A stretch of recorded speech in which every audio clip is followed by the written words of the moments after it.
So, Baruch Hashem, we're continuing on with the last portion of Pirkei Avot, the last chapter of Perek Shishi. I think we have, besides tonight, about 2 more weeks to go. We'll be done with the series of Pirkei Avot. We left off with the Mishnah that deals with how to acquire the crown of Torah. There's the crown of Malchut, of royalty, there's the crown of priesthood. They all have certain benefits, certain advantages, certain requirements in order to be a Kohen, in order to be a Melech, to be a king. Nonetheless, the Keter of Torah, which really belongs to all of Am Yisrael, not to a particular tribe, is greater than those two. We did say, of course, there's an additional 4th Keter called the Keter Shem Tov, of a good name, a good reputation, She'oleh al Gabehen, that really sits on top of all of them. It's above everything else. Acquiring a good name in life is an important achievement, something that we should all aspire to acquire. But here we're dealing with the three major ones, and that Keter Torah is definitely the most important one. And in order to impress upon us the value of Torah, the Mishnah, the rabbis go through the various steps that are needed to acquire Torah. Torah is not just raw knowledge.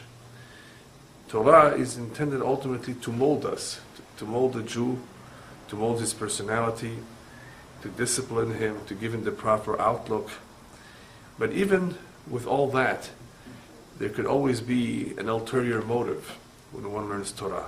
That's called Shelo Lishma. The ultimate learning of Torah should be for the sake of Shamayim, for the sake of heaven. It is a mitzvah. Hashem asked of us to learn the Torah. It is for our good, for our benefit, not for any gain, any personal gain. But in order to be able to learn Torah Lishma, one has to already be on a high level. You just don't begin to learn Torah Lishma. You just don't begin to do anything in life unless you, of course, somehow get some training, some experience, and you build yourself up. Torah, other than just plain experience, requires preparation. And that is the preparation of the individual in his midot, in his character.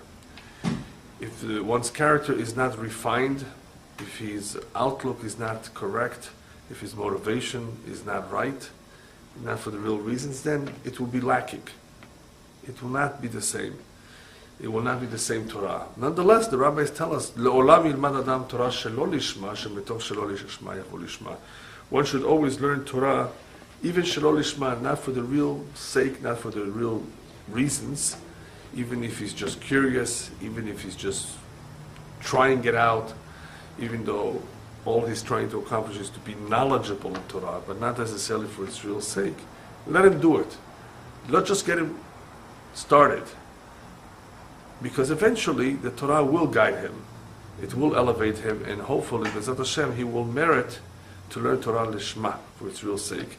So what we see from all of this is that it's interesting that with the crown of the Torah, we're not only dealing with requirements or conditions in order to acquire it, it actually brings about, the Torah actually gives us certain lofty levels as a result of learning it. So it's not only levels that are required in order to acquire the Torah, in order to achieve a high level of understanding and connection with the Torah, but also by learning the Torah will bestow upon us tremendous benefits, tremendous benefits, as we will see, that people who have not learned this Mishnah have no idea, no clue. And even if they learn this Mishnah, they have still no clue until you actually go through the learning of Torah and see that this is not just an ordinary course in some science. This is Torah, Mishamayim. This is the ultimate knowledge of God. And in order to properly acquire it, not just to know it, to acquire it, to make it a part of us, it means that the individual has to be ready for it. As opposed to a professor in college, he may be the top professor. We explained in the past, all his does and all his job really involves is giving over the material. He could be a drunk at home. He could be abusive of his wife. He could be a nasty person. He could still be a good professor. There's no contradiction. With Torah, it's impossible. In order to give over Torah, in order to acquire the crown of Torah, the individual has to be worthy of it. Otherwise, it's not compatible. So we began with the various levels, steps, conditions that lead to the acquisition of Torah. And I believe we left off belev tov, with a good heart. Good heart meaning that a person is not jealous if others know it better than him. There's no room for competition in Torah. We're focused clearly on acquiring the best we can based on our own abilities. And the fact is that every Jew has a share in the Torah. It could be that some people's share is a little bit larger than the rest of them. Their mission in life is different. Nonetheless, there's no room to feel bad. If you try your best and that's all you could do, because ultimately that's all they're going to demand of us is to do our best. So we left off with those words, belev tov. Very important idea is that one develop that, aspire to that. Obviously, you're not just born like that. You need to develop it. And in this way, one can share his knowledge with others. I know people who are so possessive of what they have and what they worked on, they don't want to share it. What are they afraid of? That somebody's going to copy them. That's not a belev tov. Valuing the Torah properly means this is so beautiful and so valuable, let me share it with everyone for free. That's a belev tov. That's where we left off. The next important condition is be'emunat chachamim. Something that's very misunderstood. Unfortunately, throughout our history, we've had groups that have failed to understand the importance of emunat chachamim. Emunat chachamim means to have the proper faith and trust in the chachamim. The chachamim are not just knowledgeable people, wise people. Chachamim are the teachers who have been entrusted by the Torah, but nobody else by the Torah. The Torah says itself, al pi she'erucha. They have been entrusted with the transmission and the teaching of the Torah. And when we talk about transmission, what do we mean? We don't mean just the 5 books of Moses. We don't just mean Chamisha Chomshei Torah. We mean Torah Sheba'al Peh, which is a lot more voluminous. There's a lot more details than Torah Shebechtav. Torah Sheba'al Peh. Look at all the Gemarot. Look at all the Mishnayot. Look at the Zohar, the Midrashim. There's a lot more in the oral Torah than there is in the written Torah, because the oral contains all the details. The Torah Shebechtav, the written, is only abridged. And in order to properly understand the Torah Shebechtav, we need Torah Sheba'al Peh. So we need Chachamim to teach it to us. So by believing in them, by listening to them, by following what they say, it makes it easier for us to connect with the Torah, with the real Torah. In the same way that this Torah, the written Torah, was given to us in Sinai, we believe that what they have taught us was also given in Sinai.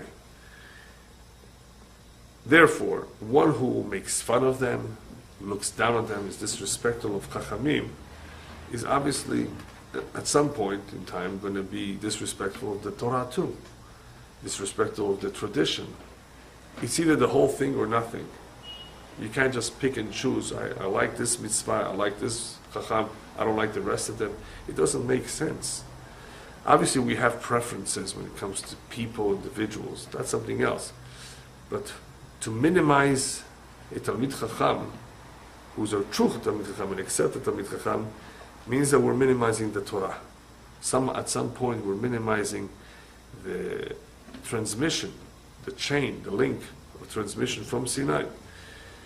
And throughout history, those groups that I'm talking about, those individuals, are the Sadducees, the Tzdukim, the Baitusim, the Karaites, the Reform, the Reconstructionists, and even the Conservative to an extent. I say to an extent because in conservatives, Some of them are coming back, some of them are stronger, some of them are not as strong. They at least acknowledge that Torah is min hashamayim.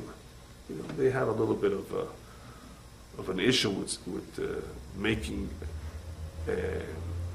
changes or adapting it to our times, which is wrong.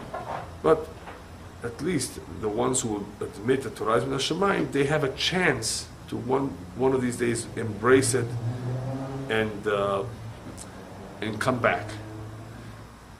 Whereas reform is sad. It's very sad. You basically have a situation where the individual, I don't know if all of them, but the ones that I'm familiar with, are saying, this was a committee, this is not a divine word, this is not set in stone, this is just a tradition, it's not a way of life necessarily, it's just part of the Jews' civilization and culture. And those kinds of statements minimizes the importance of Torah. It takes it down to the level of, this is just like hieroglyphics of the Egyptians. We figure it out and we'll beautify it, we'll make it better, we'll make some changes, make it more legible, make it adaptable, not make it so hard, right? So that's where it all begins. It begins with a lack of emunat chachamim, not with a lack of emunah in the Torah. It begins with emunah because chachamim were human beings, and it was easy to look down at human beings for political reasons. I don't like the guy's face. I'm sure he's in for the money. That's why he's running for Kohen Gadol. All kinds of silly things that people, every generation in every country and community, I'm sure you know such individuals who like to poke fun, are disrespectful, find some fault, and magnify the fault of the person. Come on, what's the hadush? Everybody who is a human being has faults, and we all have weaknesses. But be careful. If he's the Talmid Chacham, if he's entrusted with the transmission of Torah, and you do that, not only does the Torah lose respect in your eyes, your kids, what are they going to hear from that? That Abba didn't care about these things. Obviously he doesn't value them. What are they going to do? So therefore, it is sad that many groups in the history of Am Yisrael did not get the point that in order for the transmission to survive intact, this is an important condition, emunat chachamim. The reason why it's called emunat chachamim and not kavod chachamim or something else is because we're talking about the concept of emunah. Emunah is sometimes blind faith. I say sometimes because, as the Rambam points out, when it comes to believing in Hashem, it should not be blind faith. We actually do not believe, we know for a fact. So we make that distinction that with the belief in God, it's not just blind. We know for a fact, it's a yediyah. It's just a fact. Look around. The world is designed. It makes sense. I don't just believe it because I've been told that. I'm told to actually know it. And if I analyze creation, I can come to know it as a fact, not as blind faith. But at times we do use emunah as blind faith, plain faith, because we don't know for certain, we have no proof. Tchiyat HaMetim is an example. Do we know for sure how it will be, when it will be, whether it will be? We have emunah that there will come a time, and by the way, that time is coming very, very soon, that the dead will rise. Wow, that's so unusual. We don't see that every day. Yeah, it requires emunah. And where does that emunah come from? From the fact that Hashem proved himself in so many other ways that now I also trust everything else he says. So yes, I'm trusting, even though I may not have facts to prove it, to back it up. Okay? So sometimes it is a blind faith that we're supposed to have. Even though, yes, we should know the Torah, we should understand it as best as possible, but there's no way in the world we can understand everything. There will be times that we don't know for sure what the source of this halakha is. We may not fully understand a certain passage, we may not have all the explanations we would like to have that will enable us to comprehend what the message is. So what we have is emunah. Okay, it's a little hard to understand, perhaps difficult to accept. Nonetheless, I accept it. Why? Because I have emunah that this is true.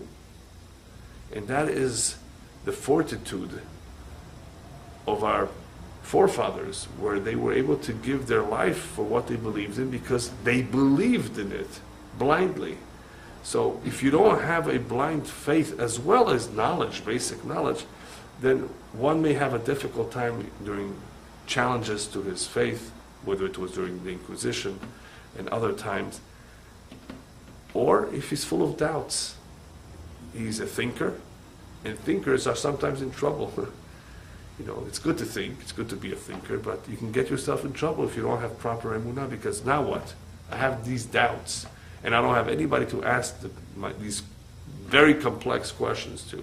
Yeah, you won't find easily around the corner a rabbi, a knowledgeable person that can answer every single question. First of all, there's no such thing as every single question, but even if there were, they don't live around where we live. They don't. I mean, you just can't pick up a phone. You can't certainly. You know, you have a big question to ask, and who are you going to ask? So sfekot have arisen throughout our history. Sfekot, doubts, and if they were not answered, or if they were not dealt with properly, you had groups or individuals who eventually became apikorsim, you know what, heretics, who said, no, this cannot be true. You have people today who originally were born Jewish, who call themselves Messianic Jews, or call themselves all other kinds of names, witnesses, and I don't want to even repeat the various cults that exist. And how do they come about? Some of them come about through a lack of self-esteem and pride in their origin. Yeah, they just don't understand how special and unique it is to be a part of the Jewish faith, to practice Judaism, what it really means. And as a result of that, they look to satisfy themselves with other cults, practices, and religions who promise love and brotherliness, and each one will take care of each other. All kinds of shtuyot, things that, you know, some people buy because that's what they need. They're hungry for love and affection. But then you have the smart ones. You have really the intellectual ones who say, well, you know, this makes sense. You know, it's logical to an extent. Millions of people have embraced it. Have you first done your homework? Are you familiar with your own Torah before you come and choose something else? Oh no, I've never studied Torah. Then how could you make a fair comparison? How could you give a fair evaluation if you're not familiar with your own Torah? So we have apikorsim, heretics, who came about as a result of all kinds of factors, including those who are upset, including those who are unhappy, those who are just ready to give up. And in order to justify, of course, what they're doing, they don't say, I'm upset. This is not true. They're making it up, those rabbis. Yes, they want the money. All kinds of excuses, and these are only excuses to cover up the real reasons of why they chose to be an unbeliever, a heretic. So because of the potential, there's always this potential of children or adults having doubts, lingering, it's important to have a clear emunah in the Chachamim. Even if we don't understand something, even though it's a very difficult subject, and especially in our generation when science unfortunately has the upper hand. I say the upper hand when I compare it to religion. Science is obviously to be admired for all the discoveries it has made. But when I say the upper hand, I say unfortunately it has taken, in some people's life, it has more kavod, it's more respected than religion. People are making up all kinds of theories today about religion. Oh, there's no such a thing as creation, it's a big bang, you come from a monkey and so forth, evolution. And science can be proven, of course. Yeah. All right. So that's the times we're living in. That science is on a pedestal, and religion not so much. So during these times, emunah temimah, clean, pure faith is so important, because you may easily encounter a scientific explanation for something that goes contrary to what we've learned all along about the age of the universe, about anything. That you say, oh, this can't be only 5,773 years. The world is much older than that. Look at all those bones that have been found from dinosaurs. And most people are not knowledgeable enough to counter those arguments and say, well, how do you know those bones are millions of years old? Do you have proof, scientific proof? And the answer is no. There's no true scientific proof. Anybody tells you that there's true scientific proof that dinosaur bones are millions of years old is lying. There is none. It's all theories, based on theories, assumptions. There's no method, scientific method, that can demonstrate unequivocally that a dinosaur lived millions of years old. On the contrary, I can prove it that it was only a few thousand years old. Through common sense, not through scientific methods, just common sense. Yeah, but that's a different subject. But once they have an agenda to deny the Torah, their agenda is that the world came about by itself, and you need therefore billions of years for that to happen, then you, of course, in order to be able to go and to continue along that same line, you can't contradict yourself. So you have to stick to the same line. Emunah temimah teaches that I may not know really what happened to the dinosaurs, how they disappeared. It's a difficult question. But who says I need to? Who says I need to know this? They existed fine. There were many animals that became extinct over time, and they are some of them are dinosaurs. Do I need to know how old they are? No. Yeah, but it's going to upset your belief. No, nothing is going to upset my belief. My belief is stronger than anything else. That's called emunah temimah. So that emunah is required at times, especially with the transmission of the Masoret called emunat chachamim over here. The next point is the Kabbalat HaYisurim. Kabbalat HaYisurim means the acceptance of suffering. Suffering sounds like a bad word, but it's not. The rabbis tell us, Shlosha dvarim nitnu b'yisurim. Hashem gave us 3 things that require of us tremendous amount of pain and hard work to acquire. He gave it to us, but he didn't just give it to us. It requires tremendous amount of work, and sometimes painful work, to acquire them. What are they? Torah, Eretz Yisrael, and Olam Haba. In order to acquire Torah, you really have to work hard.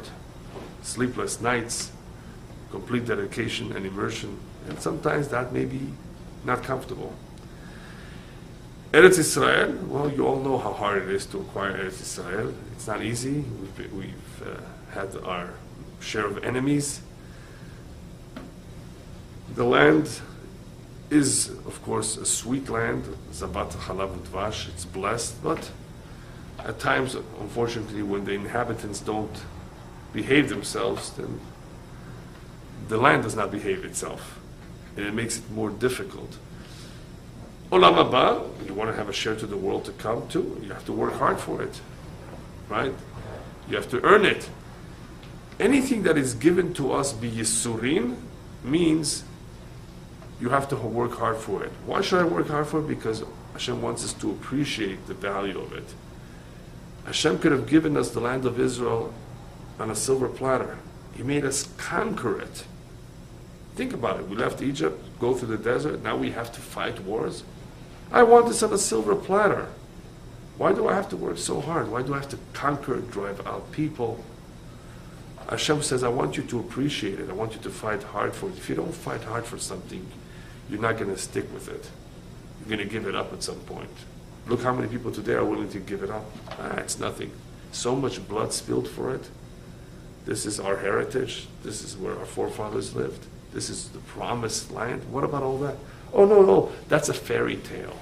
I don't know what they're thinking. I have to ask, actually, one of these days, what they're thinking about those words. Is that really, you think that's a fairy tale? Then you have, of course, the pragmatists. Yes, you're right, it's true, but what can we do? We have no choice. The world is against us. Right? Still, it's the same attitude of non-commitment. If you're committed to something, you realize it may take a lot of work, but in the end it's worth it. This is Eretz Israel, this is Torah, this is Olam Haba. It's worth it. I'm willing to work hard. Anything that is worth it, aren't we willing to work hard on? Take a diamond dealer. I know, personally, diamond dealers who, if they know they're going to make a big profit on this coming trip that they're going to be taking to Guangzhou, China or somewhere, and one of the conditions of the trip will be to sleep on the floor. That's it. All the hotels are taken. You think he's not going to go because the hotels are taken? He's promised and guaranteed a big profit. What's a big profit? Let's say $500,000. Is that a good amount of money? Could you live off of that for the year? $500,000. It's worth it to say. Is it worth it to sleep on the floor? Yeah. You will be willing to sleep even the whole week on the floor. $500,000. The rest of the even not to sleep. Even not to sleep. Yeah. Why not? You're making a big profit. And this, I'm not making this up. This happens all the time. Many businessmen work very hard, travel in third class. In India, they still have, I think, third class on the trains. I think it's the one on top of the train where you hang on. I'm not sure. That could be fourth class. Yeah. People are willing to do that because it's important to them. So, B'Kabbalat HaYisurim, you want to acquire Torah? You have to be prepared to suffer, to work hard. Why? Because you're convinced that this is something good for you. You know how many Talmidei Yeshiva students in the Yeshivot in the olden days slept on the Safsalim, on the benches. They were not interested in pinukim, in pampering themselves. First of all, they couldn't afford it, they didn't have the means, but they were willing, nonetheless, to spend time in the yeshiva. They realized the value of the few years they have. That's all, a few years. After that, you get married, you go on. This is it. I might as well make the best of it. And even though it involves sleeping on the bench, so what? I'm here to learn Torah, not to sleep. Kabbalat HaYisurim is also a very healthy and important hashkafa, outlook towards life. Because what does Kabbalat HaYisurim mean? I accept difficult times, I accept pain. If it comes and I can't remove it so easily, I deal with it. There's all kinds of pains we have in life. What are we supposed to think when pain comes our way, Hashem Yishmor? We're supposed to think, this is all min hashamayim, first of all. Nothing is by chance. And not only is it min hashamayim, it's the to'elet, it's to our benefit.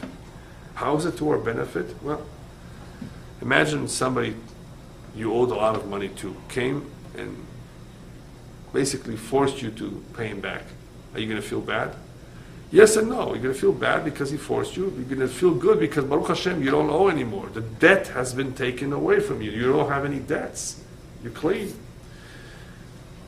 When Hashem applies Yisurim, it's a kapara. Kaparat avonot, it's an atonement of sins. It's a cleansing agent.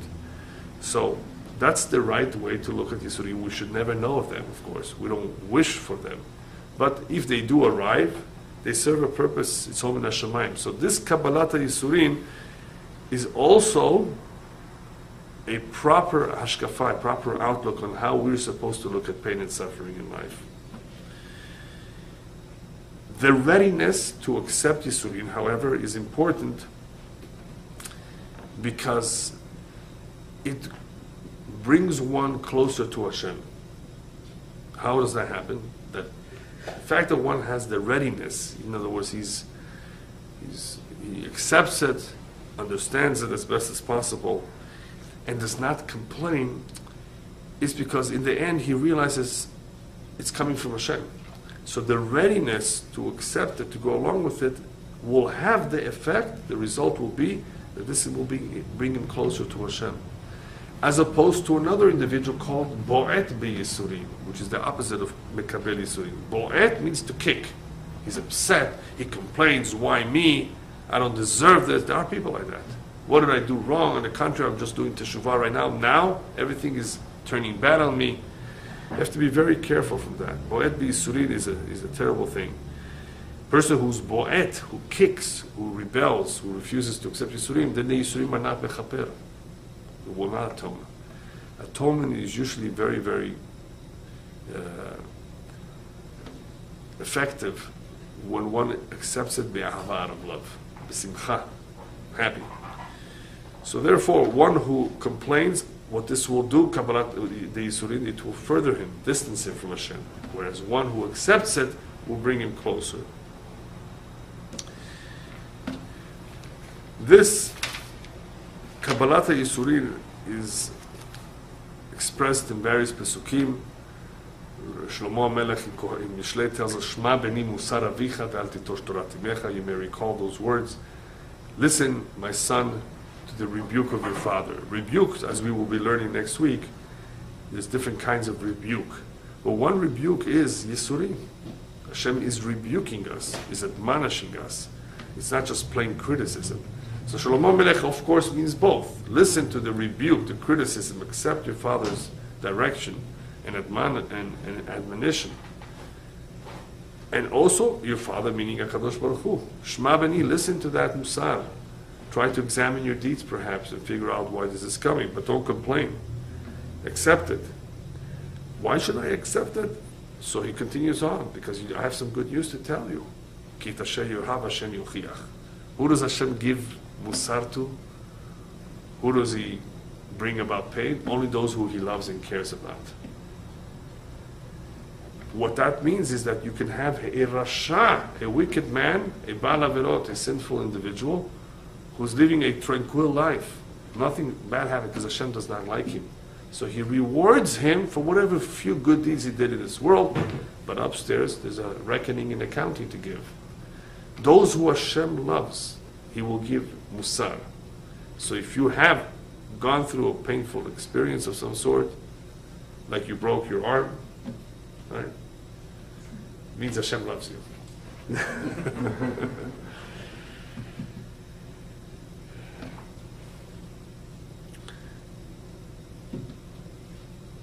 How should one react? Or how should one deal with when difficult times come his way? The Chafetz Chaim once met someone who was very, very upset at life. He says, Rabbi, my life is bad. Everything is bad. He says, everything is bad, bad, bad, bad, bad. So the Chafetz Chaim says, never say the word bad. You are allowed to say it's bitter. Bitter, I agree with you. It's definitely bitter. But bad it's not, it's good. That's the way Hashem wants it to be. Unless, of course, we are responsible for our own actions in the area where we have free will. Other than that, if it comes from Shamayim, don't say bad. It's always good. It could be bitter. Bitter, fine. It's bitter. Right? But don't never say it's bad. So this attitude helps a lot with strengthening our emunah. The next Mishnah, the next portion, the next steps are Hamakir et Mekomo. One who recognizes his place. This is a little bit perplexing. What does it mean by Kiret Mekomo? He knows his place. I don't remember the exact wording of the expression, but there's something that goes like this. There are people who know how much they don't know. That's very good, because some people can be arrogant and think so highly that they know so much and accomplish so much. The proper way of looking at knowledge is, well, Baruch Hashem, of course, we've learned something, but how much do we still have to learn? Hamakir et mekomo is a form of humbleness, therefore, which says basically, yes, I've done so much, but I know how much more I need to do. That's called makir mekomo.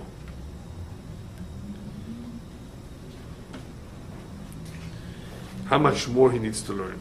Some actually interpret makir mekomo that he knows his true place. Where is one's true place? Not here, in Olam Haba.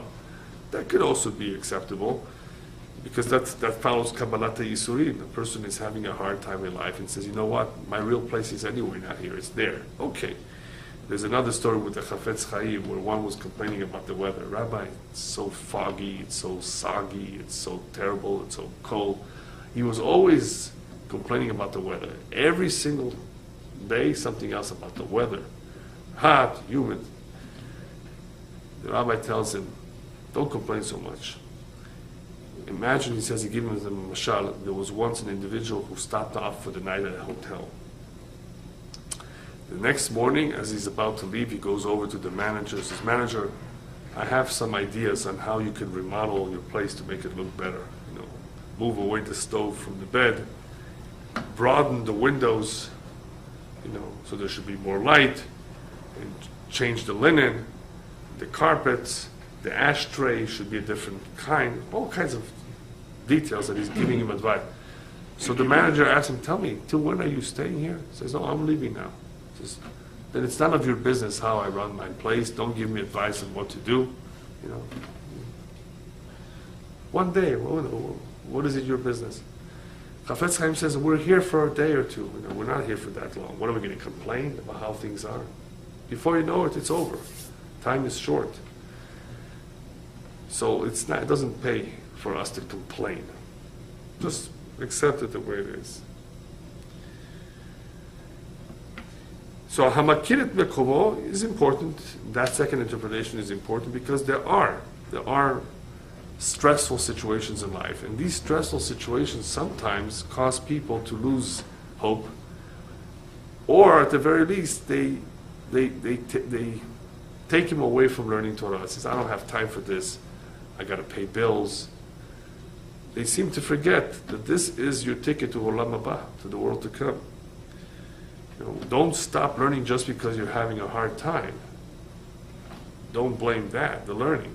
This is your ticket to Olam Haba. This is your real makom is there, not here anywhere. So I guess this interpretation is valid as well. But the simple interpretation still means that a person knows his place, he knows how much he's accomplished, how much more he needs to do. You could also say he knows his true value, he knows that he's now worthy of being called a chacham perhaps. He still needs to acquire more. All of these are acceptable interpretations. Next step is a samech bechelko. You know, that perhaps sounds familiar to many of you. Samech bechelko means one who's content. Where do we know this from? Because we learned once upon a time, Ezu Ashir, Samech bechelko. Who is considered a rich man? One who's content with his lot, with whatever he has. He's a true rich man. Not one who has millions of dollars and he's worried about, you know, his money being taken away from him, he has sleepless nights. All that money doesn't bring him happiness and quiet. So, Samer B'Chelko is a beautiful midah. Just be happy with what you have. This is what Hashem wants me to have. Why is this mentioned over here as a level or a step in acquiring the Torah? Samer B'Chelko is a midah that if one is truly content, it brings about peace of mind. Peace of mind is something that so many people want and they don't have. Peace of mind, that's all. Nothing else. They ask for peace of mind. Samer B'Chelko brings peace of mind. Very simple. And what will happen if a person has peace of mind? He will be able to focus on his learning better. He will be able to concentrate. So that is why it is mentioned over here, because in order to acquire a good understanding in learning, in order to be able to grow in learning in Torah, one really has to have as much as possible peace of mind, so he can concentrate on his learning. Some explain that this Sameach Bechelko is not necessarily talking about contentment in life in general, it's talking about his share in the Torah. Baruch Hashem, he says, I've accomplished this much. This year I've learned an entire book. Didn't learn too much more. One book, great. He realizes that slowly does it. There are people whose attitude is, I'm going to cover a lot of ground, I'm going to accomplish a lot, and then they don't really cover anything. So Sameach Bechelko could also be interpreted, therefore, as saying he values the little bit, even though it's little, of what he's accomplished, and he therefore is able to progress further. Next step, how it says Siag Lidvarav. This may also sound familiar. Siag is a fence, one who erects a fence to his words. Well, we learned Siag la Chochma Shtika. A good fence to preserve the Chochmah is for one to keep his mouth shut, to learn silence, to not be too talkative. Talking too much will get people into trouble. So, the Rabbi's advice, Siag la Chochma Shtika, a good fence to preserve one's Chochmah, is to learn when to keep our mouth shut. Obviously, there's a time to speak, there's a time to be quiet, but in general, it's not such a good idea to just have a loose mouth. That's what those words mean. So here, we're talking about one who's striving to become a Talmid Chacham, to acquire Torah. He's telling us that that condition that we learned about applies here too. How does it apply here? Well, first of all, if you're a teacher, you have to know what to say and what not to say. There are certain things you can't just say. They may not be, especially for young children, how are you going to explain some very complex topics? Famous topic of Lot with his daughters in the cave, if you know what I'm talking about. How are you going to explain that to little children if you're teaching them? Some people will skip it. Some people will have a hard, try to figure it out. There are things you have to keep to yourself. That we know. So that's when you're teaching. Some say Siag Lidvarav does not mean your words or your speech necessarily. It means your life. Make fences. Discipline yourself. You know your limits. In other words, what you can handle. Don't overdo it. Don't overexert yourself. Don't try to get things that are totally useless and non-essential for life. All of that will dissipate your energy, will get you too involved in so many distractions of life that it will take away from the Torah. So that could also be accepted as an interpretation as Siag Lidvarav, meaning a fence around one's life, around one's occupation. That he basically is contented with what he has and doesn't search for too much more.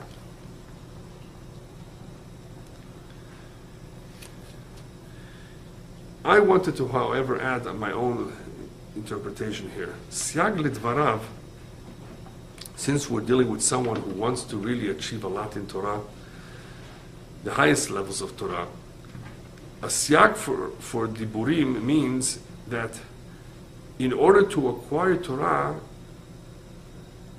you have to adapt the tool of being a good listener. Even though in Torah learning there is communication, there is exchange of ideas, perhaps one meaning, an additional meaning could be here, you want to really retain what you've learned, you really want to acquire it. Don't just listen to yourself. Don't just talk. Listen to what others have to say. Listen to the teacher. Absorb as much as you can from him, and don't talk so much. Limit your talking so that you can be a better listener. So being a good listener is not only a good thing in life in general, it's very important in being able to absorb as much Torah with clarity. Clarity because there are people who interrupt the teacher so much, but they're not going to gain any clarity.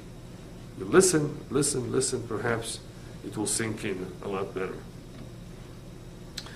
Next condition, next step, Eno Machzik Tova Le'atzmo. This is also similar to something we've learned in the past. Im lamata Torato arbe, al tachzik tova le'atzmecha ki lechach notzarta. We've learned that if you've, Baruch Hashem, accomplished a lot in Torah, don't feel so proud about yourself, because you were created for that. You know, what did you? That's your duty. So here, he's bringing in that condition as an important step in acquiring Torah, is that you don't feel so proud of yourself. On the contrary, you say, this is my duty. I have so much more to accomplish. A person who thinks highly of himself, he's so proud of this achievement, in the end what that will do, it will ruin the L'Shem Shamayim aspect of his learning. It's no longer for the sake of heaven. He's obviously happy. Maybe he wants to be honored or something. He wants an award. So it ruins the chances of the Torah being ever L'Shem Shamayim. And number two, it also may cool off his excitement to continue to learn more and more. He says, oh, look at all this. So as we've said earlier too, one has to always remember, even though he may have accomplished a lot, there's so much more to learn, that what he has done so far is just a drop in the bucket. That's fine. Be happy, of course, that you've done what you've done, but remember at the same time, don't be overly excited, because there's so much more to cover. So, Eno Machzik Tova Le'atzmo. He doesn't take the credit for having done so much. Also, perhaps you can say it's a form of humbleness. Some say, I think, that this is Tova Le'atzmo, meaning he shares it with others, he just doesn't hold it for himself. Okay, you can say that too. But the basic meaning is, don't take credit for it. In order to understand the danger of this, all we need to do is to turn to a portion of the Torah where the Torah warns wealthy people. Wealthy people, listen, you are blessed, but there's the danger of Veram levavecha v'shachachta. You may become arrogant as a result of all the money, and you will forget who the source of all this blessing is, who gave this to you. You'll forget Hashem, you'll forget His mitzvot. So we see how the Torah warns the wealthy, the rich, to remember who gave them all that money. Where does the money come from? It's not your PhD. It's not even your plain mazal. In the end, it's all mishamayim. In the end, Hashem is the one that gives you the mazal. So in the end, that's the source. But wealthy people forget that. It's just that it's a very powerful yetzer hara, evil inclination, when a person has tons of money. You know, somebody just won over $300 million, I think, in the lottery. What are they going to do with it? Somebody appreciates properly where the money comes from. Says, Hashem, thank you so much. I'm going to do what you expect of me to do with all that money that you entrusted in me, is to help those who are not so blessed. Obviously, everybody has a different cheshbon of what he could do with the money, but don't think it's automatic that he's going to think positively. You know, a lot of people's lives has been ruined as a result of all the sudden money that has come their way. But if you have the right attitude, this is all a blessing, mishamayim. You deal with it differently. The next midah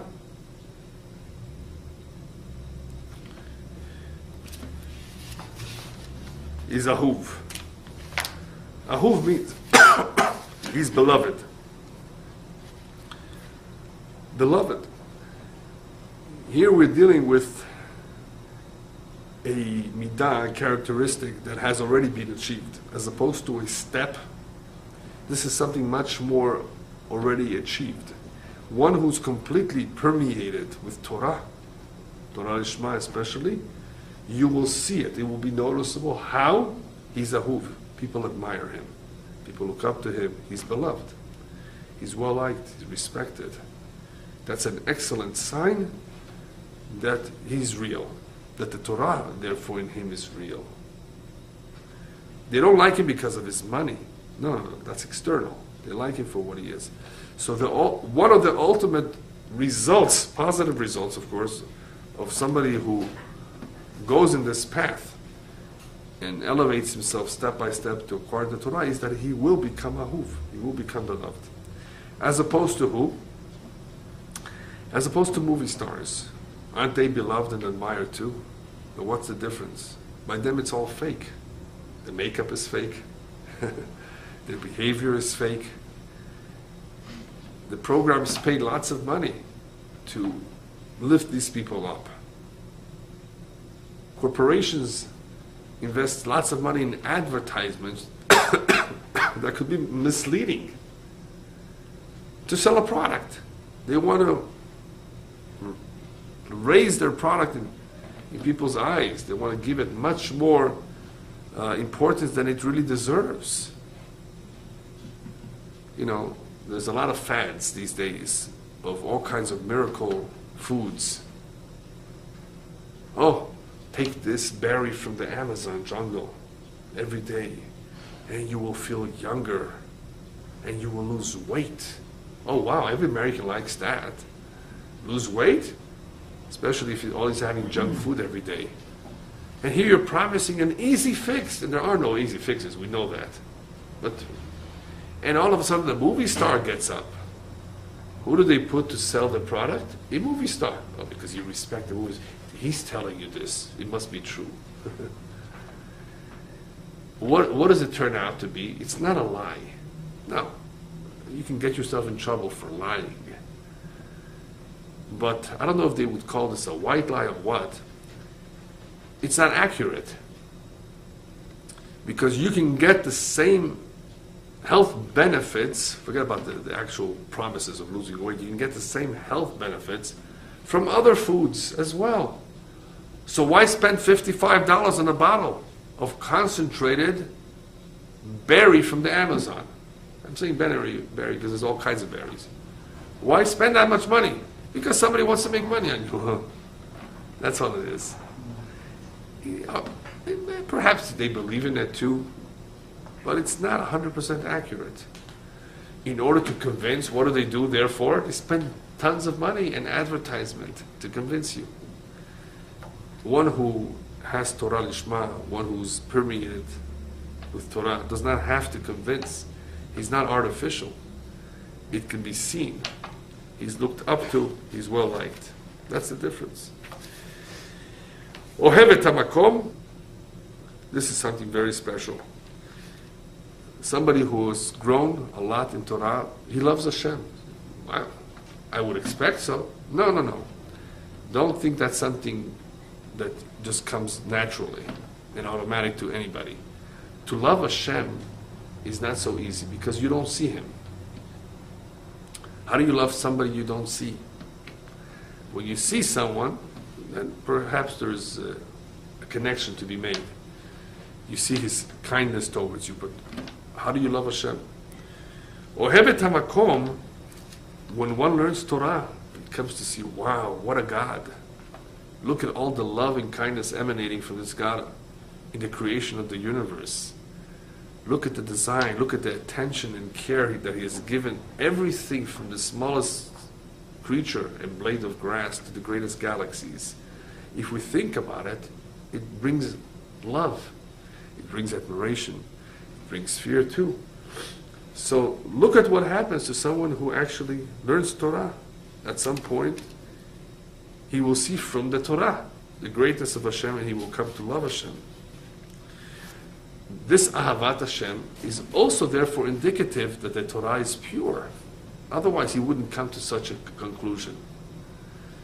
And I repeat it time after time that I promise you, anyone who learns the entire Shas, Midrashim, Zohar, and does so with the proper attitude, he will be so impressed by the time he's finished, as long as he understood what he read. And he said, wow, what a valuable treasure, what an asset we have. How great are the works of the rabbis, and of course how great Hashem is. It infuses us with Yirat Shamayim, with the fear of heaven. So one who elevates himself step by step comes to the point of Ohevet hamakom, And then at that point, he wants to emulate his creator. Just like he is compassionate, then we should be compassionate. We want to be like God in the sense of in his midot. And according to the Kabbalah, a person who loves Hashem, they reveal to him secrets of the Torah. So he gets a lot more than just knowledge of the Torah, secrets.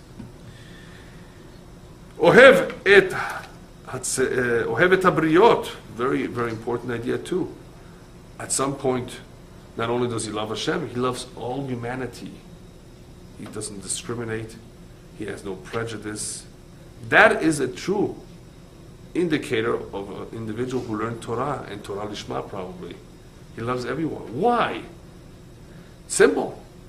And this is a rule that I wish every religion in the world would understand. It's so logical. If you really love God, you love all his creatures. To love God and to hate some of his creatures is a contradiction. Jihad, that's a contradiction. God made these people, these human beings. To hate them means that you can't love Hashem properly. You love God, then you love what he made. It's a very deep concept, deep idea. People don't think too much about it. A person who hates certain people means he doesn't really have love for God. One, of course, who elevates himself to this level is able to appreciate all of humanity. You can hate the behavior. You can hate the behavior, that's very true. The behavior you can hate, but not the human being himself. Yeah, that's true. Yeah. And the last 2 points that we'll cover today, Ohev et tzedakot and Ohev et mesharim. I'm going to skip Ohev et tochachot, some put tochachot in between. Ohev et tzedakot, he loves the charity, the pursuit of charity. A charitable person does not only wait for the person to come to him, he searches the individual, he searches for opportunities to be charitable. What does this have to do with anything? Well, it's very, very likely that one who learns Torah, especially Torah Lishma, will become very sensitive to people and to people's needs. He does not only tolerate them, he does not only accept them, he's sensitive to their needs. He feels bad if they're in pain. He's therefore Ohev et tzedakot. You see somebody who does not like the tzedakot, something is not right, not 100% by him. Of course, we all have our nature, and nature is to blame, but Torah changes that nature. It refines it, it directs it. And the direction or the ultimate result of real Torah, of pure Torah, is Ohev et tzedakot. He will want to be charitable. And Ohev et mesharim. He likes straightness. Mesharim means things that are straight. There's a lot of things in life that are crooked. A lot of people who are crooked, twisted. Things that are not honest, things that are not straight. Flattery is an example too. People flatter you, and they're really hypocritical. They don't really like you. Why they're flattering you? Because they're false. In other words, they're not truthful. So, but they want to give the appearance that they like you for whatever reason. That's not straight. That's crooked. That's untruthful. One who learns Torah cannot tolerate that which is untruthful. Ohev et mesharim does not only mean he behaves like this and he likes this and he appreciates this, it also means that he cannot tolerate the opposite. He cannot tolerate sheker, he cannot tolerate chanufa, flattery. On the contrary, all he tries to do is to correct things, to straighten things, to help people.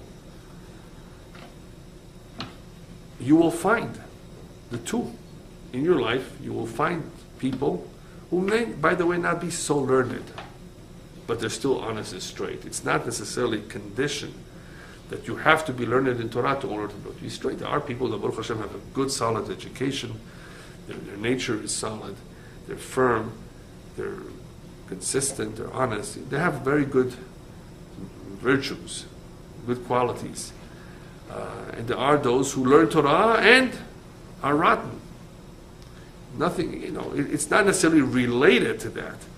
The Mishnah is telling us that real pure Torah, look what it elevates the person to. All the greatest tzaddikim and chachamim had all these. We should reach their, to the bottom of their feet, their ankle. We're far from them, but this at least gives us a map, a plan on what we can strive for and what we can attain. Ohevet HaMesharim is very, very important, simply because this life is so full of temptations for people to do the wrong thing, to do the crooked thing, the twisted thing, the untruthful thing. Without Torah, how is he going to resist? He's only going to resist if the FBI is on his back, or he's going to be caught. He's afraid. That shouldn't be the reason to resist. The Torah tells us this is not the way to conduct yourself. But money has become an idol. I shouldn't say has always been an idol. Money, the biggest Yetzirah. And people do crooked things, twisted things, flattery and the like, because obviously they don't appreciate, they don't love Mesharim. So Ohevet HaMesharim, how do you come to that? By learning. Learning Torah Lishma will elevate a person to the point that he won't think otherwise.